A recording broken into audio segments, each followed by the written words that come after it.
Welcome to a Sunny Side Up Life podcast, a show for the woman who is ready to live an abundant life full of freedom and positivity. I'm Sami and I'm on a mission to help you break free from survival mode, gain financial freedom, stay motivated, and focus on what matters most. Join the movement and let's start living on the brighter side of life together. Hey everyone, and welcome back to another episode. This week we are going to talk about spending fun money when you are broke, or in other words, when you're on a tight budget. I kind of hate the term broke, but hey, maybe it got your attention for you to listen to this episode. But what I really want to talk about is basically how to budget in some fun money when you are on a really tight budget, okay? And the importance of that. This conversation came up on a coaching call the other day, and I wrote it down because I took note of it. I was like, hey, we've got to talk about this on the podcast. This is a great topic of conversation. So we're going to dig into that a little bit. So this particular client is in between jobs right now. She has some savings, but obviously we don't want to chip into it faster than we have to. Like, she should have enough to get her through the maybe 2 months or so. Like, she's got a little bit of wiggle room in there. It's not like scorched earth, like her rent is still going to get paid, like that. But we need to be really cautious because obviously it's scary, like having 2 kids and not having a job at the moment, right? That's scary. And I've been in this situation with different clients, kind of, different but similar situations. I've been in this situation with myself where it's like my budget is tight enough where $10 or $20 makes a difference, Hopefully the goal is, or maybe you're already to this point where your $10 or $20 is not a big deal, and where you get to a point where maybe like $50 or $100 is not a big deal. Like, that's the goal, of course, right? That's the goal, is to like evolve and kind of grow into this journey to where you kind of get to that point. But a lot of us have been, myself included, have been at the point of like the money is so tight that if we're going to budget in, we're working on the budget, we're going through the spending, and we're like, okay, let's budget $250 for groceries. And we get down and we're like, no, we're going to cut the groceries back to like $240 because that actually makes a difference, right? We've been there. We have definitely been there. And so the problem is when the budget gets to this point where it is super, super tight, $5 or $10 makes a difference. It's really, really hard and nearly technically impossible to budget in any fun money, because if something's got to give, if it's $10 of fun money or another $10 towards groceries, which one is more important? On paper, the groceries are more important, right? I mean, you've got to eat. You've got to get fuel in your car so you can get back and forth to work, take the kids to where they need to go, pay the electricity bill on time, pay the rent, pay the mortgage, whatever it is. At least pay the minimums on your debt, like when we're really in this tight spot. But the problem is, and this is not a blanket statement, this is it's hard to just kind of make a one size fits all statement with this part, which is why I love coaching, is because you get to get in there and see all of the exact numbers of someone's budget. You get to know exactly where they are mentally, where they are emotionally. Are they in a strong enough mental state where you really can go a whole week with basically no fun money? They're okay. They're like, you know what? I know I can't spend any fun money this week, so I'm going to make sure, like, I'm going to take the kid to the park. I'm going to go like just visit with some friends or some family this weekend, just at their house and not spend any money, or they're going to come over and we're just going to eat like the food that we already have in the pantry or the freezer. Like, we're not going to spend extra, but we still have like some social activities planned, or we still have a fun treat planned, or, you know, we're just gonna like watch Netflix for a date night and put the kids to bed a little early or something. You know, like we're still going to plan to do something fun, and it's okay if that fun money is zero. That's also okay.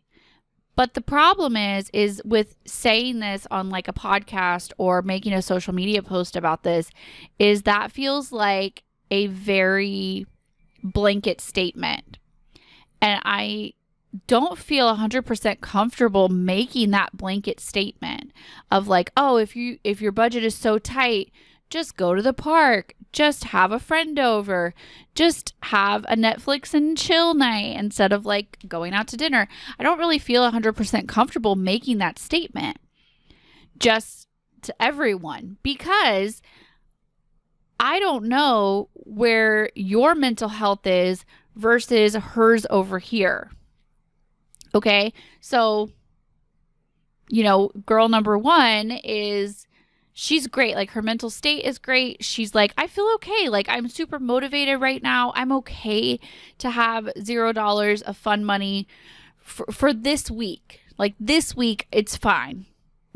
We have other stuff planned. I'm going to be distracted, and we have other things to look forward to. It's going to be fine. But girl number two is like hanging by a thread. Her mental state is like hanging by a thread.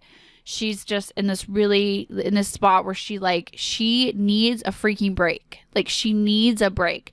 She needs something fun to look forward to. I was talking to another client the other day, where they live. It's still snowing. And I forget, like, sorry. I was like, I'm so sorry. I forget.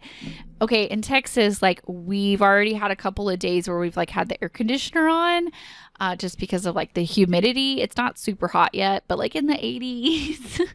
And I'm like, well, at least like the weather is warming up and maybe you guys can get outside, and kind of suggesting that maybe you guys can like go to the park or go for a walk.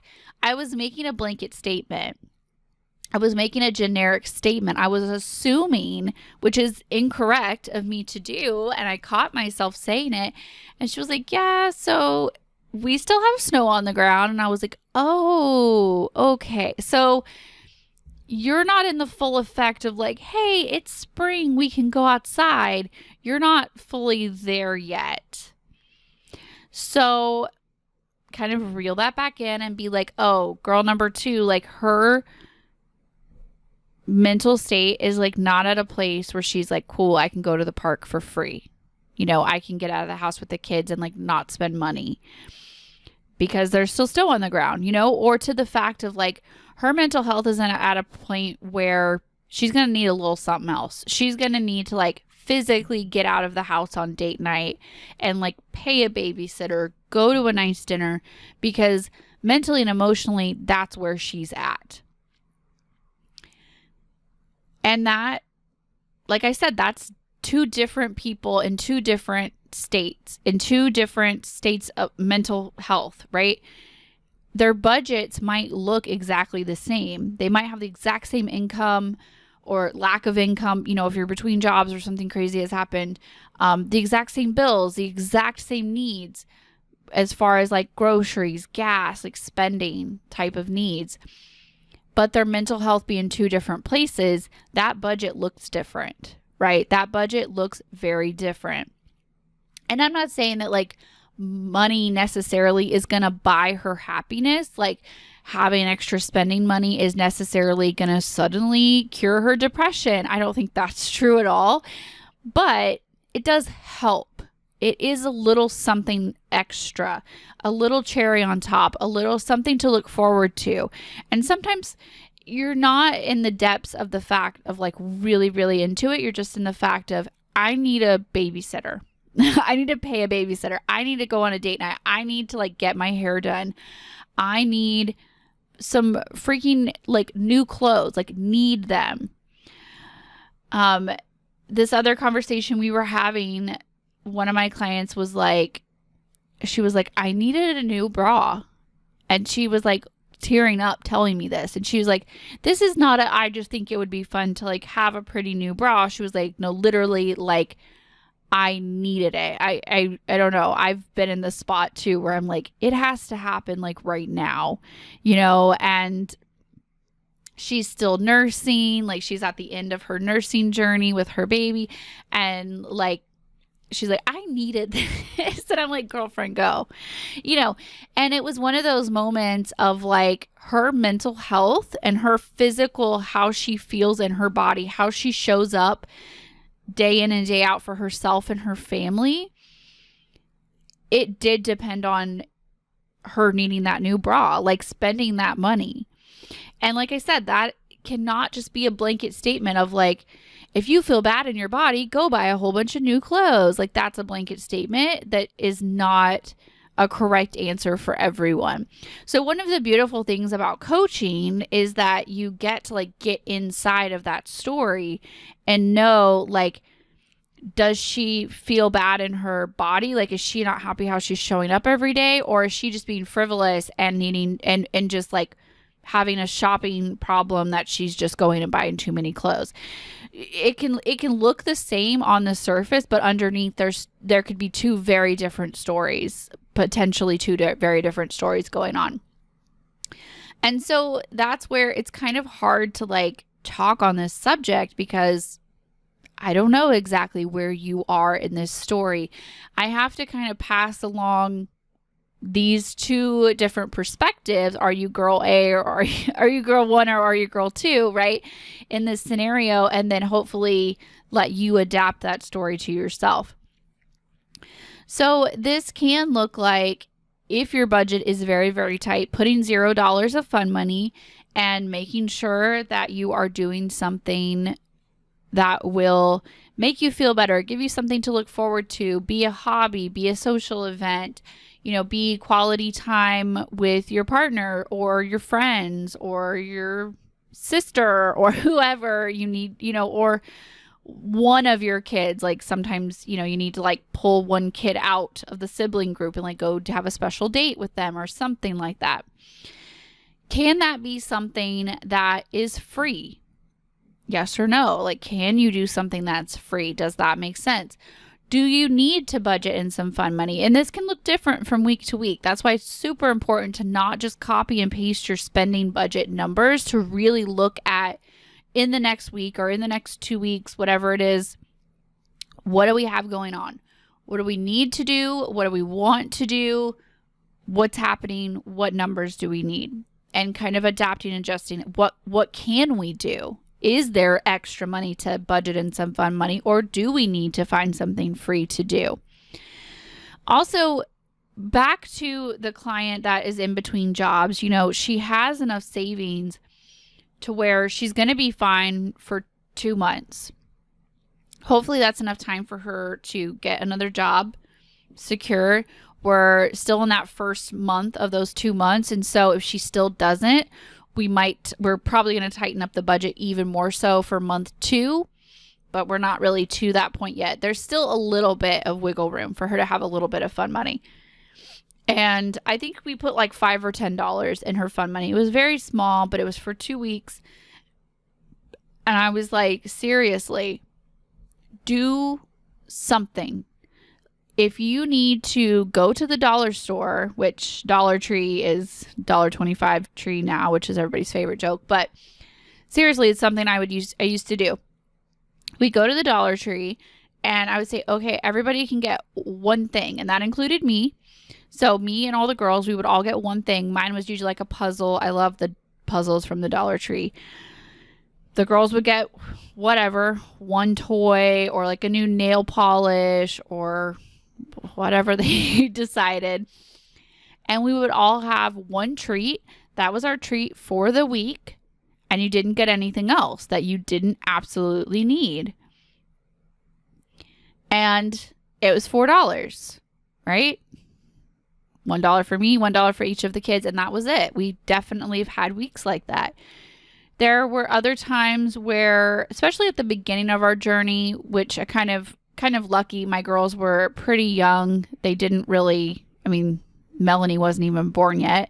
Izzy was a baby, right? So they didn't really ask for like some like snacks on every single grocery list like they do now. But back then, at the very beginning of our budgeting journey, my very favorite treat was to get myself fresh flowers from the grocery store. And they would be like daisies or something that was like $5. And that was my favorite thing, was to throw that into the grocery budget. And it kind of acted like it didn't really even happen because it was like categorized as groceries. And that was my treat for the week. I would get myself some fresh flowers. I would have fresh flowers in my kitchen, and that was my treat.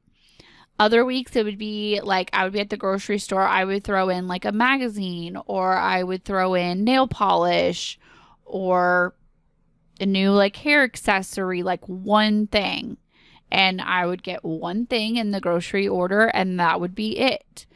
Sometimes nowadays it's more of like with the girls and stuff. It's like, okay, everybody gets one snack. Like you can get like a bag of chips or like a pack of cookies or whatever you want, as far as like a junk food.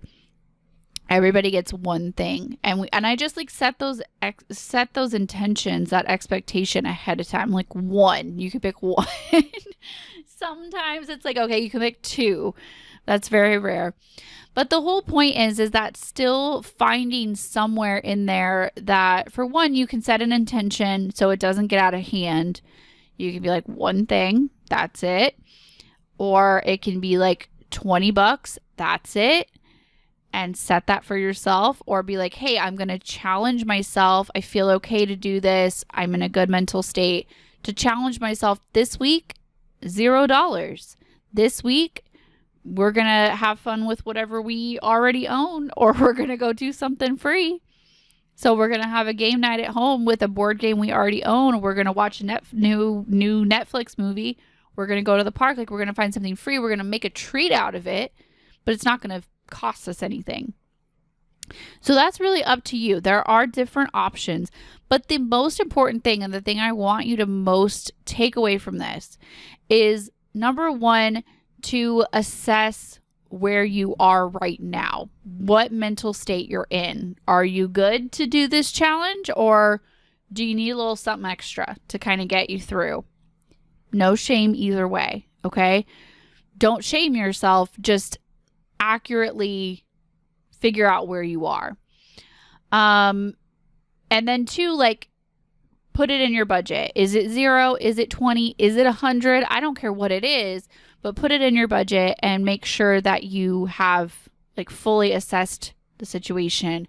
Have a game plan. Have an idea of, okay, it's going to be $20. This is what I want to do. I want to go out to lunch with my friend. I want to get some fresh flowers. I want to go get my nails done. I want to, I need a new bra. I want a new bra, whatever it is, and kind of go from there.